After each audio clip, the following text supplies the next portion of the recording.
Hello and welcome to all my subscribers, viewers, and my page followers. This is again Tripta Jha on my YouTube channel that you all know is Love Live with Tripta Jha.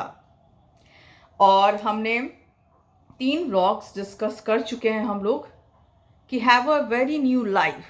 जी हाँ, we all want a break from everything. अपने अगल बगल के हर एक चीज़ से एक break चाहिए हमें, फिर से शुरू करने के लिए, अपने व्यक्तित्व को फिर से रिबिल्ड करने के लिए. अगर मैं कहूँ कि आप आईने के सामने जाके खड़े होके कहें कि क्या मैं ऐसा था, 100 में 100% लोग कहेंगे कि नहीं, मैं ऐसा नहीं था. समय, हमारा जो वर्क प्रेशर है, हमारा जो लायबिलिटीज़ है, हमारा जो काम करने का पद्धति है, सिस्टम है, वो सब कुछ हमें जकड़ते चला जा रहा है और जकड़ चुका है. थोड़ा सा ब्रेक लेना होगा हमें इन सब चीज़ से और अपने आप को रिबिल्ड करना होगा, फिर से अपने आप को बदलना होगा. और वो किसके लिए? सिर्फ और सिर्फ अपने लिए. मैं आपको छोटी सी कहानी बताती हूँ. जब मैं 10+2 में थी तो उस समय मोबाइल सिस्टम बहुत ही नया था. मतलब 10% लोग के पास ही मोबाइल था. इतना कॉस्टली वो मोबाइल होता था. और मेरी मदर हमेशा हमें कुछ खाने पीने के लिए, कुछ लंच वंच करने के लिए पैसा देती थी. मैं मैक्सिमम पैसा कलेक्ट करके और उससे मैं पोस्टर्स खरीदती थी. पोस्टर्स ऑफ कोर्स बहुत लोगों को याद होगा. और वो पोस्टर एक पुराना हो जाए तो उसे फिर हटा के नया हम लोग लगाते थे. ईयर में मतलब साल में 2-3 पोस्टर्स हमारे एक्सचेंज में चेंज हो ही जाते थे.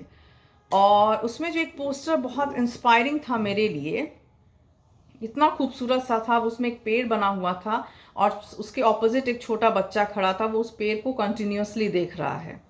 और उस पोस्टर में जो लिखा हुआ था वो आज मैंने रीराइट किया अपने कॉपी में. वो लिखा था, a little progress each day adds up to a big result. इतना ही खूबसूरत मुझे ये पोस्टर लगा था. यकीन मानिए, इस पोस्टर को मैंने अपने मास्टर्स डिग्री के बाद निकाला. जब मैं मास्टर डिग्री में मेरे पास आ गया था, मैं ले चुकी थी उसे. उसके बाद वो काफ़ी फट चुका था तो मैंने उसे हटाया. लेकिन ये सफ़र इतना खूबसूरत था कि उस सफ़र को फिर से एक बार जीने का दिल चाहता है. इसी के साथ मैं कुछ 3 पॉइंट्स और लेके आई हूँ आपके पास, which is very important to rebuild yourself. And number 10 point is, of course, discover who you are. आप कौन हैं? कई एक बार हम किसी प्रेशर में आके दुखी रहने लगते हैं. वो मानसिक दबाव हो या फिर वो काम का दबाव हो या वो फैमिली का दबाव हो, किसी भी प्रेशर में आके हम अपने आप को भूल जाते हैं, अपने अस्तित्व को खो देते हैं. ऐसा नहीं करना है. मैं तो कहती हूँ कि हर एक दिन या तो आप कुछ लिखें, एक कॉपी रखें या एक छोटी सी डायरी ही रखें. कुछ ना कुछ लिखें, क्रिएटिव लिखें, पॉजिटिव लिखें. या कोई एक किताब अपने साथ हमेशा रखें जो जब भी मौका मिले आपको तो आप एक पेज भी कम से कम उसकी रोज़ पढ़ें. अपने आप को हमेशा रिवाइंड करते रहें, ऑलवेज, कि मैं कौन था, मैंने कैसे पढ़ाई स्टार्ट की, मेरे ड्रीम्स क्या थे, क्या मैं वहाँ तक पहुँच पाया हूँ या मुझे अभी और बाकी है वहाँ पहुँचना. इन चीज़ों को हमेशा अपने दिमाग में रखें, विच इज़ वेरी इम्पॉर्टेंट. कोशिश कीजिए, कोशिश ही कीजिएगा तो आप सफलता पाइएगा. और अब मेरा जो 11वां पॉइंट है वो है कि ऑलवेज अपग्रेड योर हैबिट्स. अपने हैबिट्स को थोड़ा अपग्रेड कीजिए. हर एक चीज़ को एक पद्धति में चलते चलते हम लोग बोर हो जाते हैं.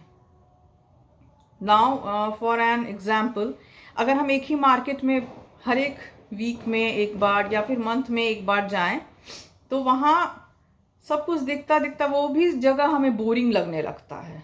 लगता है अरे यार कहाँ बाहर जाएं, बाहर जाके क्या है यार, वहाँ तो वही सेम जहाँ जहाँ हम लोग जा रहे हैं वो।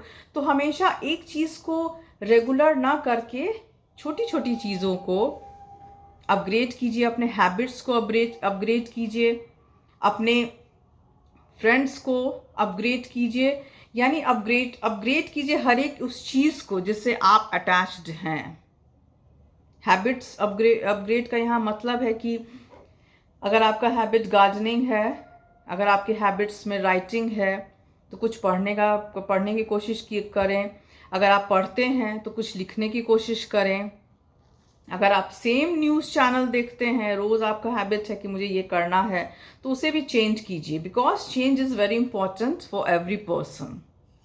अगर आप नहीं अभी बदलिएगा तो एक वक्त आएगा जो आपको बदलने पे मजबूर कर देगा। एक सिलसिले को थोड़ा थोड़ा करके चेंज कीजिए, या तो आप बदल जाएंगे या आपका वक्त बदल जाएगा। इन दोनों चीज़ को समझने वाली बात है, आप समझें इसे। कोशिश है हमारी कि मैं आपको समझाऊं, और आपकी कोशिश रहनी चाहिए कि आप इन चीज़ों को ध्यान में रख के कुछ नया रोज़ करें। और जो मेरा 12वां पॉइंट है वो है कि always be the CEO of your life. जी हाँ, लाइक आप किसी भी इंडस्ट्री के CEO को देखिए, आपको क्या दिखता है? आपको दिखेगा कि वो कितने पोलाइट हैं, आपको दिखेगा कि वो कितने डीपनेस है उनके हर एक बात को, वो कितने लहजे से और सलीके से और कितने सुलझे तरीके से सबके सामने व्यक्त करते हैं। आपको दिखेगा उनका काइंडनेस एंड ग्रेटनेस। किसी भी संस्था के CEO होने का ये मतलब नहीं है कि हम बहुत ही ज़्यादा प्राउड हो जाएं, बहुत ही ज़्यादा दिमाग हमारा एकदम और चढ़ के बोले, नहीं। कोई भी अगर किसी मकाम पे जाता है तो उसे उसके व्यवहार, उसका व्यक्तित्व और उसकी परवरिश, उसका एजुकेशन लेवल उसे वहाँ ले जाता है। जैसे कि फॉर ए सिंपल एग्जाम्पल, एक आम के पेड़ को आपने देखा है?